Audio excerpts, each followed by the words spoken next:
There we go.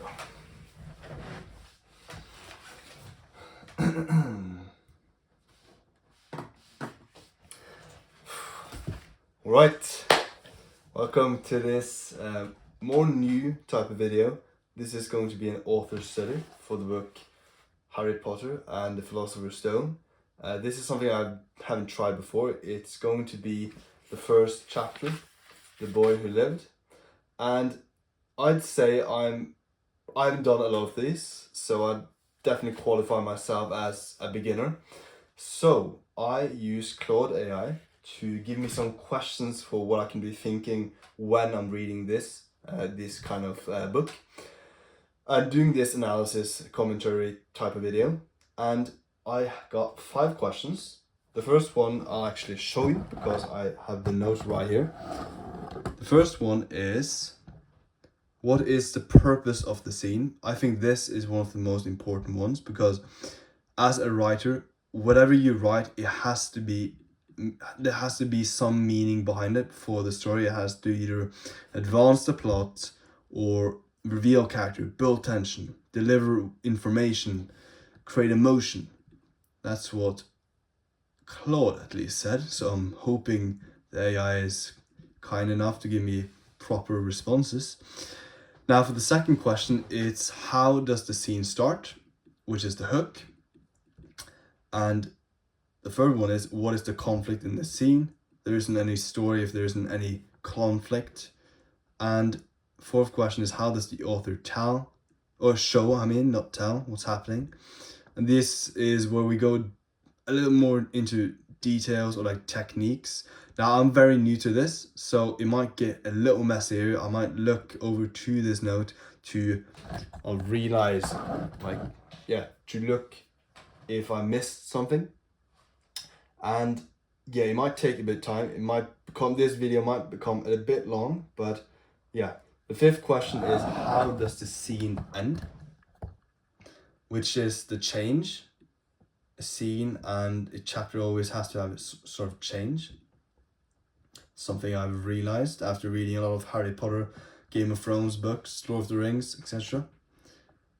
And yeah, that's the 5 questions I'll be going by. So without further ado, let's get into it. Philosopher's Stone. Right. This feels so weird. Alright, chapter 1 is the chapter I'll analyze today. The Boy Who Lived. Let's see here. Mr. and Miss Dursley of number 4 Privet Drive were proud to say that they were perfectly normal. Thank you very much. They were the last people you'd expect to be involved in anything strange or mysterious, because they just didn't hold with such nonsense. Now, one thing I can already see with this first paragraph is that they're hooking us in by making us wonder. J.K. Rowling is basically saying that something abnormal or strange or mysterious is about to happen, and it's going to happen to the most normal type of people ever. So yeah, let's continue. Mr. Dursley was the director of a firm called Grunnings, which made drills. He was a big, beefy man with hardly any neck, although he did have a very large moustache. Same as me, really. Miss Dursley was thin and blonde and had nearly twice the usual amount of neck, which came in very useful as she spent so much of her time craning over garden fences, spying on the neighbours. The Dursleys had a small son called Dudley, and in their opinion there was no finer boy anywhere.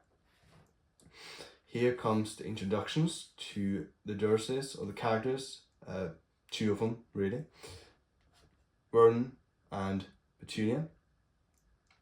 So I guess that's the purpose of this paragraph, to just introduce these characters, Vernon and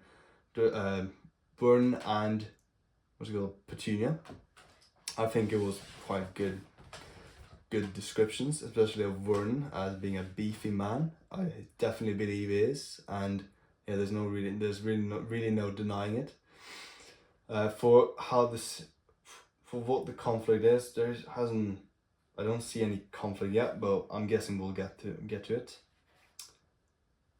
I think, before I continue, as a matter of fact, I think I'll read until I believe the scene has ended, and then I'll go through that scene and just look through with my questions, and then I'll tell you. Right. The Dursleys had everything they wanted, but they also had a secret, and their greatest fear was that somebody would discover it. They didn't think they could bear it if anyone found out about the Potters. The Potters. Miss Potters was Miss Dursley's sister. They hadn't met for several years. In fact, Miss Dursley pretended she didn't even have a sister, because her sister and her good-for-nothing husband were as un-Dursleyish as it was possible to be.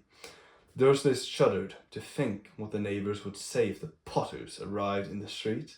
The Dursleys knew that the Potters had a small son too, but they had never ever seen him.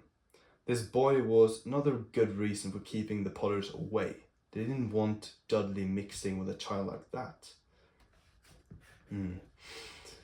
When Mr. and Miss Dursley woke up on the dull grey... Okay. I think the scene just ended here. So, I believe the purpose of the first scene of the chapter The Boy Who Lived is to merely just give us character descriptions, or like describe the characters and give a bit of world building information, because there wasn't really any conflict other than maybe the tension between what the Dursleys thought about the Potters and what that made them feel again. As for how it started, it started as, I literally just told you a few minutes ago, so yeah. How does the author show and not tell what's happening?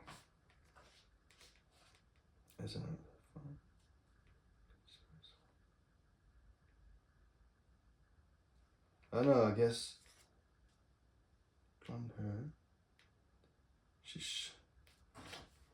I think there's a back and forth with showing and telling. Just telling us, or like showing us how Vernon and Petunia looks like as characters, and then we're told that they had this secret, this big fear. They had this relationship with the Potters, or a relation they didn't want to have.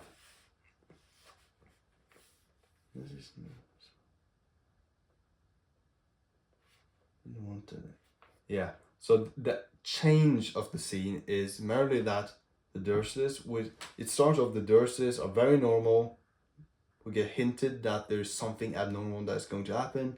We get their descriptions of how they look like, how their life really is, and then we get that conflict tension with, oh, they have a secret.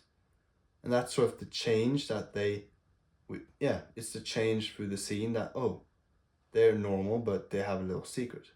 Then we continue. Let's see.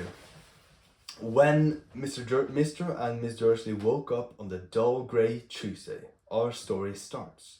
There was nothing about the cloudy sky outside to suggest that strange and mysterious things would soon be happening all over the country. There again, she hints that something's about to happen. Makes us, grabs the reader.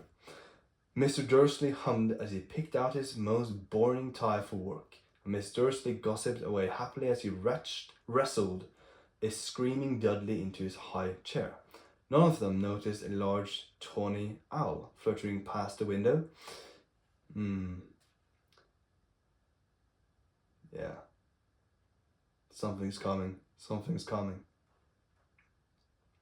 At 8:30, Mr. Dursley picked up his briefcase, pecked Miss Dursley on the cheek, and tried to kiss Dudley goodbye but missed, because Dudley was now having a tantrum and throwing his cereal at the walls. Little tyke, chortled Mr. Dursley as he left the house.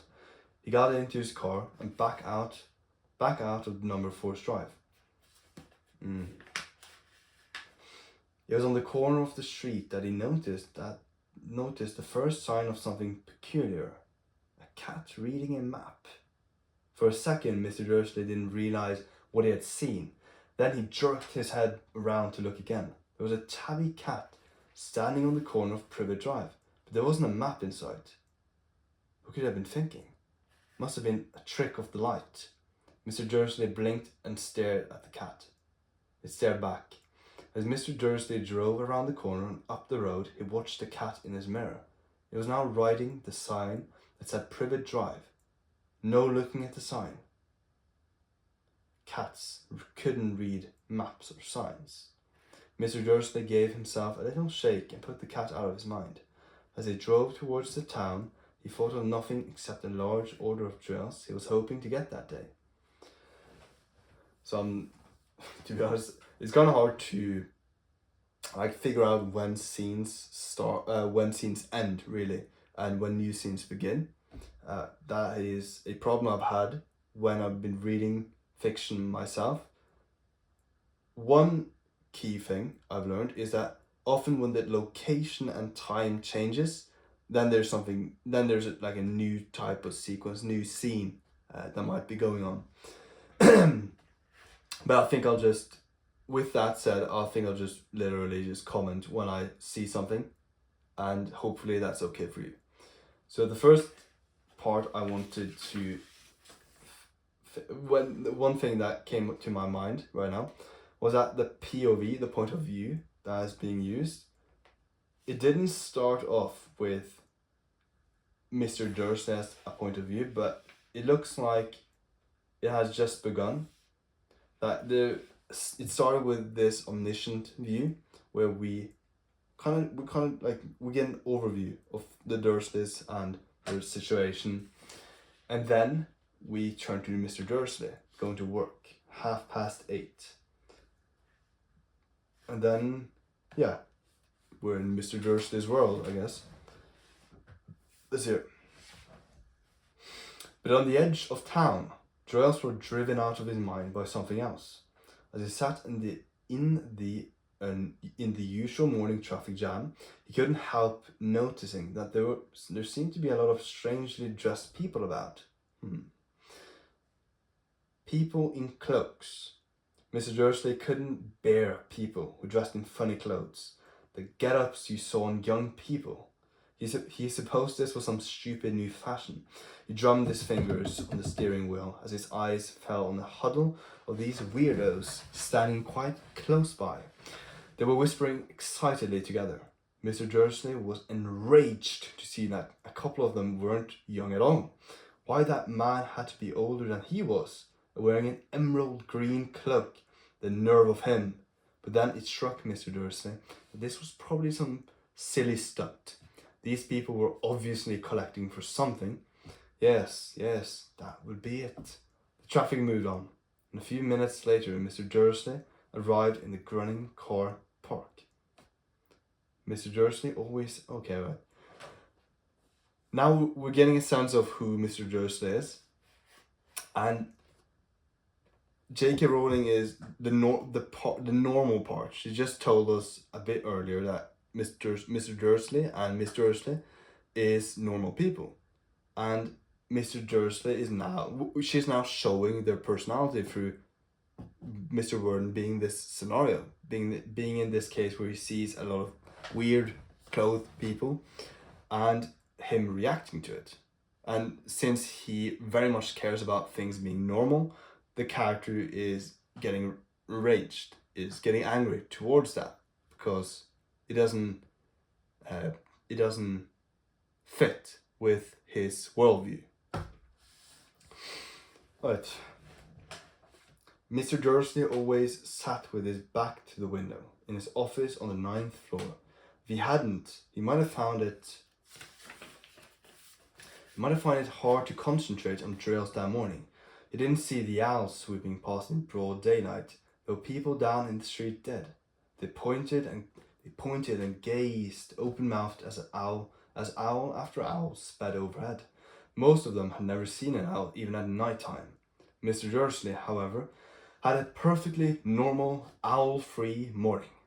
He yelled at 5 different people. He made several important telephone calls and shouted a bit more. He was in a very good mood until lunchtime, when he thought he'd stretched his legs and walk across the road to buy himself a bun from the baker's opposite. He had forgotten all about the people in cloaks until he passed a group of them next to the baker's. He eyed them angrily as he passed. He didn't know why, but they made him uneasy. This lot were whispering excitedly too, and he couldn't see a single collecting tin. It was on his back. It was on his way back past them, clutching a large donut in a bag, that he caught a few words of what they were saying. Just to add a little comment, Mr. Dursley seems to be very fat because he's getting donuts in a bag. Then, yeah, so far so good, I'd say. I'll just have a look at the questions here to see if there's anything that I might say that is interesting.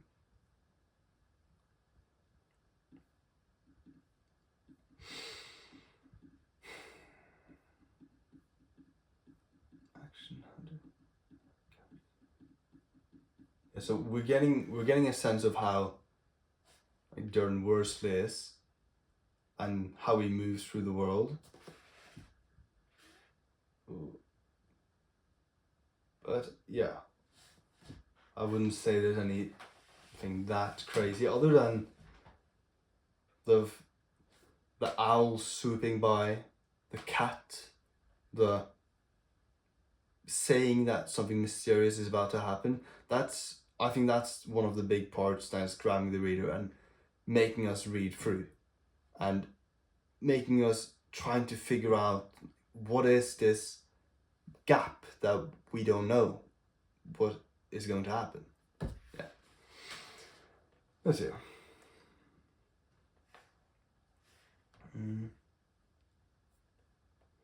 He had forgotten all about the people in cloaks until past group. Okay, right. The Potters, that's right, that's what I heard. Yes, their son Harry. Mr. Dursley stopped dead. Fear flooded him. He looked back at the whisperers as if he wanted to say something to them, but they thought better of it. He dashed back across the road, hurried up to his office, snapped at his secretary not to disturb him, seized his telephone, and had almost finished dialing his home number when he changed his mind.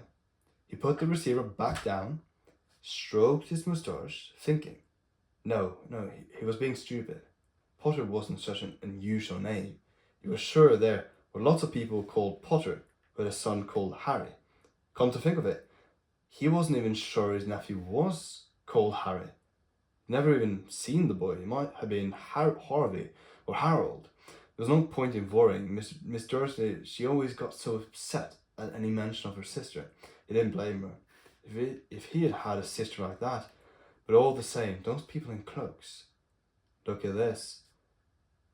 Warren Dursley wants to call Miss Dursley to get clarity on this, to figure out, is his nephew really called Harry?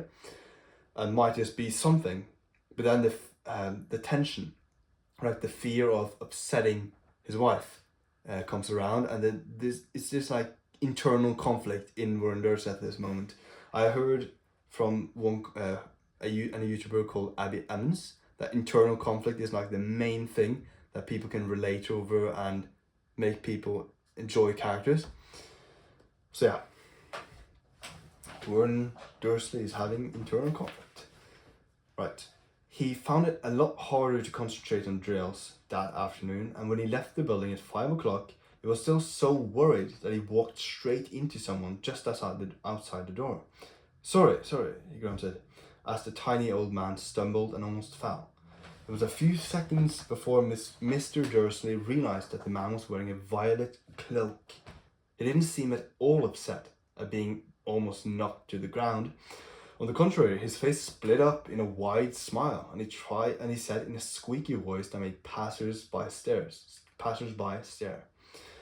Don't be sorry, my dear sir, for nothing could upset me today. Rejoice, for you know who has gone at last.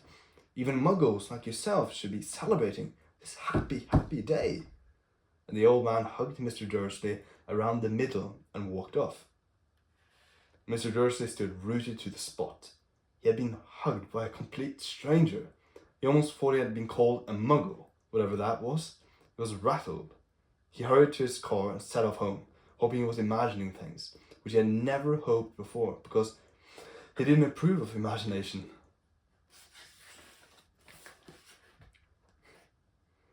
As he pulled into the driveway of number 4, the first thing he saw, and it didn't improve his mood, was the tabby cat spotted that morning. It was now sitting on his garden wall. He was sure it was the same one. It had the same markings around its shoes. Shoo! Shoo! Said Mr. Dursley loudly. The cat didn't move. He just gave him a stern look. Was this normal cat behavior? Mr. Dursley wondered. Trying to pull himself together, he let himself into the house. He was still determined not to mention anything to his wife. Okay, so now we're following Mr. Dursley like in full third person view. We're in his thoughts, we're in his world. And yeah, I think this is what is like, it's called rotating narration. I think that's what it's called. That we're going from omniscient to now third person limited, I believe. And yeah, I think Dumbledore comes later as well. So it's sort of this rotating chapter in a way. How does this seem?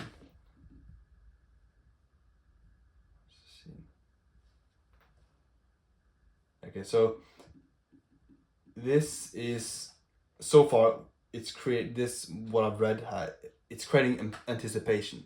It's creating anticipation for what is going to happen. What is this abnormal thing that is going to happen? Yeah. I'll continue. Miss Dursley had had a nice normal day. She told him over dinner all about Miss Next Door's problems with her daughter and how Dudley had learned a new word. Shat. Mr. Dursley tried to act normally. When Dudley had been put to bed, he went into the living room in time to catch the last report on the evening news. And finally, bird watchers everywhere have reported that the nation's owls have been behaving very unusually today. Although owls normally hunt at night and are hardly ever seen in daylight, there have been hundreds of sightings of these birds flying in every direction since sunrise. Experts are unable to explain why the owls have suddenly changed their sleeping pattern. The newsreader allowed himself a grin. Most mysterious. And now, over to Jim McGuffin with the weather. Going to be any more showers of owls tonight, Jim? Well, Ted, said the weatherman, I don't know about that, but it's only the owls that have been acting... But it's not only the owls that have been acting all day today. Viewers as far apart as Kent, Yorkshire, and Dundee have been phoning in to tell me that instead of the rain I promised yesterday, they had a downpour of shooting stars. Perhaps people have been celebrating bonfire tonight early. It's not until next week, folks, but I can promise a wet night tonight. Mr. Dursley sat frozen in his armchair. Shooting stars all over Britain? Owls flying by daylight? Mysterious people in cloaks all over the place? And a whisper about the Potters. But I just love saying the Potters. It just makes me feel like Malfoy. It's so fucking fun. And Miss Dursley came into the living room carrying 2 cups of tea. It was no good. He had to say something to her. He cleared his throat nervously. Petunia, there, you haven't heard from your sister lately, have you? As he had expected, Miss Dursley looked shocked and angry. After all, they normally pretended she didn't have a sister. No, she said sharply. Why? Funny stuff in the news, Miss Dursley mumbled. Owls, shooting stars, and there were a lot of funny-looking people in town today. So? Snapped Miss Dursley. Well, I just thought maybe it was something to do with, you know, her lot. Miss Dursley sipped her tea through pursed lips. Mr. Dursley wondered whether he dared to tell her he'd heard the name Potter. He decided he didn't dare. Instead, he said, as casually as he could, their son, he'd be about Dudley's age now, wouldn't he? I suppose so, said Miss Dursley stiffly. What's his name again? Howard, isn't it? Harry. Nasty common name, if you ask me. Oh yes, said Mr. Dursley. Mr. Dursley. His heart sinking horribly. Yes, I quite agree. He didn't say another word on the subject as they went upstairs to bed. While Miss Dursley was in the bathroom, Mr. Dursley crept into the bedroom window. So before I continue, we're getting a lot of information now. We're learning that, the nephew's name actually is Harry. Previously at the start, we were told that the greatest fear of the Dursleys were the Potters. And now it seems that these events might have something to do with that nephew or with the Potters. But we don't know yet, so we have to continue reading. There. While Miss Dursley was in the bathroom, Mr. Dursley crept to the bedroom window and peered down into the front garden. The cat was still there. It was staring down Privet Drive as though it was waiting for something. Was he imagining things? Could all this have anything to do with the Potters? If it did, if it got out that they were related to a pair of, well, he didn't think he could bear it. The Dursleys got into bed. Miss Dursley fell asleep quickly, but Mr. Dursley lay awake, churning it all over in his mind. His last comforting thought before he fell asleep was that even if the Potters were involved, there was no reason for them to come near him and Miss Dursley. The Potters knew very well what he and Petunia thought about them and their kind. He couldn't see how he and Petunia could get mixed up in anything that might be going on. He yawned and turned over. It couldn't affect them. How very wrong he was. The change of the scene. BAM! Yeah, that's good. Let that sink in. Let that sink in for a moment. Okay. I think writing is very subjective on how good it is, and there's certain principles like having a change at the end of a scene that is sort of a must. It has to be some form the story is moving forward. There has to be some advancing in plot or revealing of character. Yeah, and so far we're told that the Potters there's something about the Potters. There's something going to happen that we don't know yet. And the Dursleys don't know. Mr. Dursley thought he'd try to find out more by asking Miss Dursley, but he still don't know either. And he's trying to find these comforting thoughts, as humans most often do when we get uncomfortable. And yeah, I'm going to continue here. Assuming Mr. Dursley might have been drifting into an uneasy sleep, but the cat on the wall outside was showing no sign of sleepiness. It was sitting as still as a statue, its eyes fixed unblinkingly on the far corner of Privet Drive.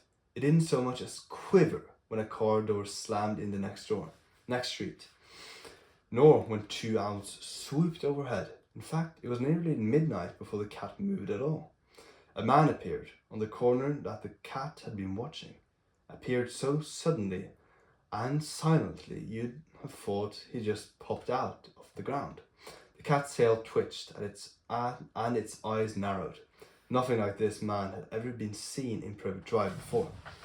He was tall, thin, and very old, judging by the silver of his hair and beard, which were both long enough to tuck into his belt.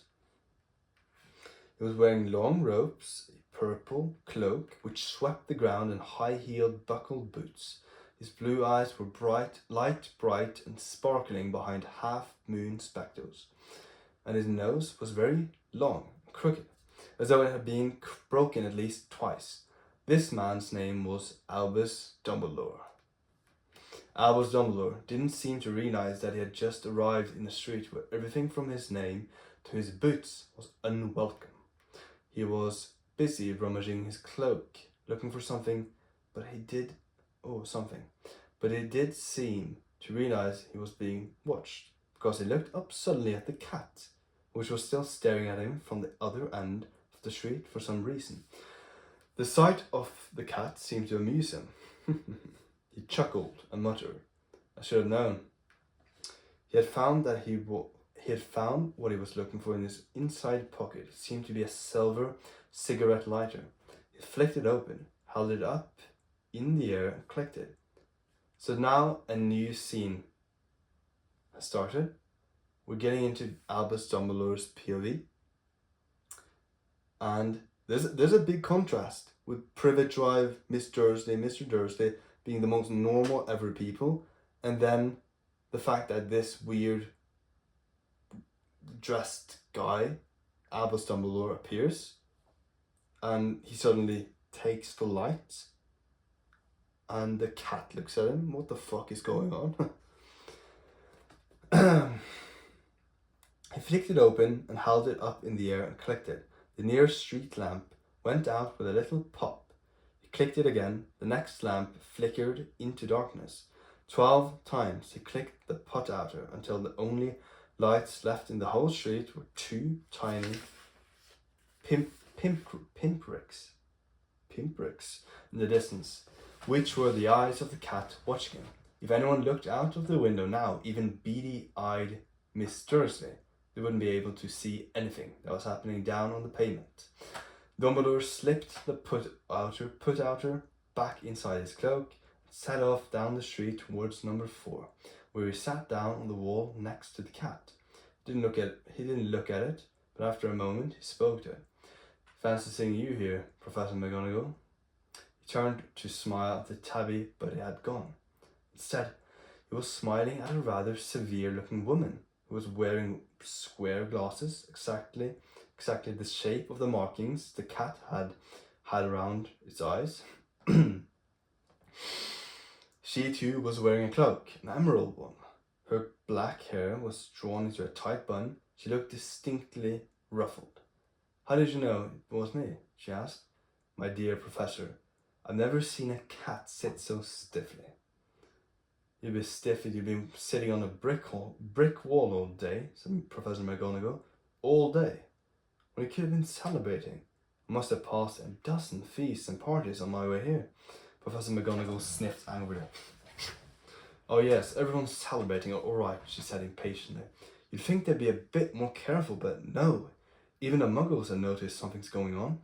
It was on their news." She jerked her head back at the Dursleys' dark living room window. "I heard it. Flocks of owls, shooting stars. Well, they're not completely stupid. They were bound to notice something. Shooting stars down in Kent? I bet that was Daedalus Diggle. He never had much sense." You can't blame them," said Dumbledore gently. "We've had precious little to celebrate for 11 years. "I know that," said Professor McGonagall irritably. "But that's no reason to lose our heads. People are being downright careless. Out on the streets in broad daylight, not even dressed in Muggle clothes, swapping rumours." She threw a sharp sideways glance at Dumbledore here, as though hoping he was going to tell her something. But he didn't, so she went on. "A fine thing it would be, on the very day you know who seemed to have disappeared at last. The Muggles found out about us all." "I suppose it really has gone, Dumbledore." "It certainly seems so," said Dumbledore. "We have very much to be thankful for. Would you care for a sherbet lemon?" "A what?" "Sherbet lemon. They're kind of Muggle sweet. I'm rather fond of." No, thank you," said Professor McGonagall coldly, as though she didn't think this was the moment for sherbet lemons. As I say, even if you know who's gone. My dear Professor, surely a sensible person like yourself can call him by his real name. All this you know who nonsense. For 11 years I've been trying to persuade people to call him by his proper name. Voldemort. Professor McGonagall flinched.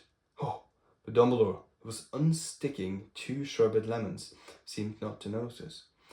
It all gets so confusing. If we keep saying you know who, I've never seen any reason to be frightened of saying Voldemort's name. I know you haven't, said Professor McGonagall. Let's see.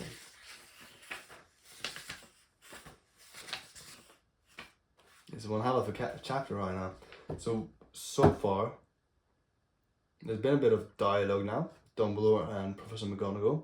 There wasn't too much dialogue going on at Word Dursley. Let's see. The dialogue is very character-like. I'd say that's something I've been struggling with. Making the dialogue as the character would say it. But I think a general rule is to just try to think, what would something normal be? You wouldn't say, for example, you wouldn't name drop someone all the time. You wouldn't say, oh, Dumbledore, it's nice to meet you. Hey, Dumbledore, can you take this? Dumbledore, can you take it? That's probably one thing. Just think what would be the most normal and, normal things to say, or normal for the character. And also, another thing is that the dialogue here is very relevant. It seems to be, it's not dumb. It's not like small talk. When there's dialogue here, it's the writer is basically giving it a focus.